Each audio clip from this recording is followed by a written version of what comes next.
Bismillah. Vous avez sans doute entendu parler du dernier voyage de découverte accompli au pôle Nord par le capitaine Phipps. Aujourd'hui, Lord Mulgrave, j'accompagnais le capitaine non pas en qualité d'officier, mais à titre d'ami et d'amateur. Quand nous fûmes arrivés à un degré fort avancé de latitude nord, je pris mon télescope avec lequel vous avez fait connaissance à l'occasion du récit de mes aventures à Gibraltar. Et j'examinais les objets qui nous environnaient. Car, soit dit en passant, je trouve qu'il est bon, surtout en voyage, de regarder de temps en temps ce qui se passe autour de soi. À environ un demi-mille en avant de nous, flottait un immense glaçon, aussi haut pour le moins que notre grand mât, et sur lequel je vis deux ours blancs qui, autant que j'en pus juger, étaient engagés dans un duel acharné. Je saisis mon fusil, descendis sur la glace, mais lorsque j'en eus atteint le sommet, je m'aperçus que le chemin que je suivais était extrêmement dangereux et difficile. Par moments, j'étais obligé de sauter par-dessus d'effroyables précipices. Dans d'autres endroits, la glace était polie et glissante comme un miroir, de sorte que je ne faisais que tomber et me relever. Je parvins cependant à atteindre les ours, mais en même temps, je reconnus qu'au lieu de se battre, ils étaient simplement en train de jouer ensemble. Je calculais déjà la valeur de leur peau, car chacun d'eux était au moins aussi gros qu'un bœuf gras. Par malheur, au moment où j'ajustais mon arme, le pied droit me glissa.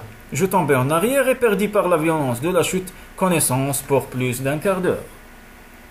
Représentez-vous l'épouvante dont je fus saisi, lorsque revenant à moi, je sentis qu'un de des monstres m'avait retourné sur le ventre et tenait déjà entre ses dents la ceinture de ma culotte de peau. La partie supérieure de mon corps était appuyée sur la poitrine de l'animal et mes jambes s'étalaient en avant. Dieu sait où l'horrible bête m'eût entraîné, mais je ne perdis pas la tête. Je tirai mon couteau, le couteau que voici, messieurs. Je saisis la patte gauche de l'ours et lui coupai 3 doigts. Il me lâcha alors et se mit à hurler terriblement. Je pris mon fusil et je fis feu au moment où la bête se mettait en devoir de s'en retourner et je l'étendis morte. Le monstre sanguinaire était endormi du sommeil éternel, mais le bruit de mon arme avait réveillé plusieurs milliers de ses compagnons, qui reposaient sur la glace dans un rayon d'un quart de lieue. Ils coururent tous sur moi à franc étrier. Il n'y avait pas de temps à perdre, c'en était fait de moi s'il ne m'arrivait pas une idée lumineuse et immédiate. Elle arriva. En moins de temps qu'il n'en faut à un chasseur habile pour dépioter un lièvre, je déshabillai l'ours mort, m'enveloppai de sa robe et cachai ma tête sous la sienne. J'avais à peine terminé cette opération que toute la troupe s'assembla autour de moi. J'avoue que je sentais sous ma fourrure des alternatives terribles de chaud et de froid. Cependant, ma ruse réussit à merveille. Ils vinrent l'un après l'autre me flairer et parurent me prendre pour un de leurs frères. Je n'avais du reste à peu près la mine, avec un peu plus de corpulence, la ressemblance eût été parfaite. Et même il y avait dans l'assemblée plusieurs petits jeunes ours qui n'étaient guère plus gras que moi. Après qu'ils m'eurent bien flairé, moi et le cadavre de ma victime, nous nous familiarisâmes rapidement. J'imitais parfaitement tous leurs gestes et tous leurs mouvements, mais pour ce qui était du grondement, du mugissement et du hurlement, je dois reconnaître qu'ils étaient plus forts que moi. Cependant, pour ours que je parusse, je n'en étais pas moins homme. Je commençais à chercher le meilleur moyen de mettre à profit la familiarité qui s'était établie entre ces bêtes et moi. J'avais entendu dire autrefois par un vieux chirurgien militaire qu'une incision faite à l'épine dorsale cause instantanément la mort. Je résolus d'en faire l'expérience. Je repris mon couteau et en frappai le plus grand des ours près de l'épaule. À la nuque. Convenez que le coup était hardi, et j'avais des raisons d'être inquiet. Si la bête survivait à la blessure, c'en était fait de moi. J'étais réduit en pièces. Heureusement, ma tentative réussit. L'ours tomba mort à mes pieds, sans plus faire un mouvement. Je pris donc le parti d'expédier de cette façon tous les autres. Et cela ne fut pas difficile, car bien qu'ils vissent de droite et de gauche tomber leurs frères, ils ne se méfiaient de rien, ne songeant ni à la cause ni au résultat de la chute successive de ces infortunés. Ce fut là ce qui me sauva. Quand je les vis tous étendus morts autour de moi, je me sentis aussi fier que Samson après la défaite des Philistins. Bref, je retournai au navire, je demandai les 3/4 de l'équipage pour m'aider à retirer les pots et à apporter les jambons à bord. Nous jetâmes le surplus à l'eau, bien que convenablement salé, cela eût fait un aliment fort supportable.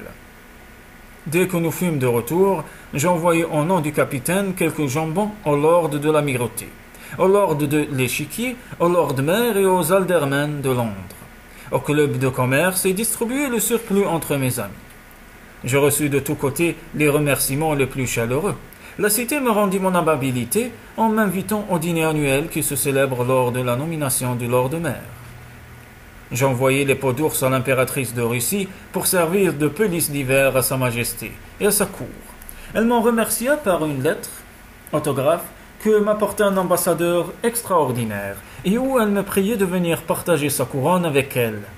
Mais comme je n'ai jamais eu beaucoup de goût pour la souveraineté, je repoussai dans les termes les plus choisis l'offre de sa majesté. L'ambassadeur qui m'avait apporté la lettre avait l'ordre d'attendre ma réponse pour la rapporter à sa souveraine.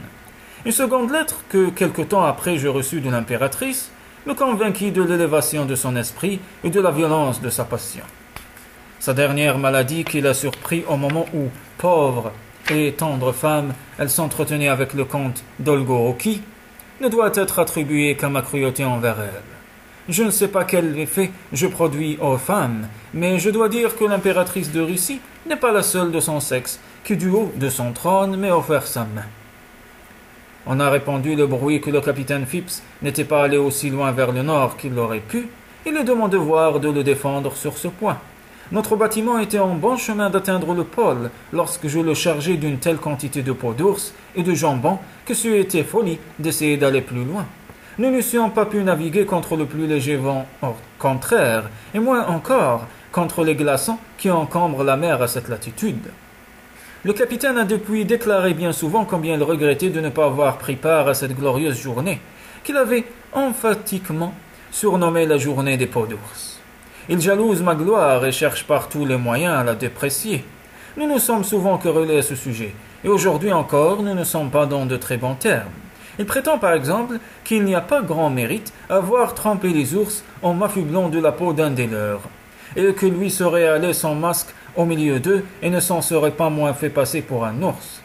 Mais c'est là un point trop délicat pour qu'un homme qui a des prétentions à la bonne éducation se risque à en discuter avec un noble père d'Angleterre.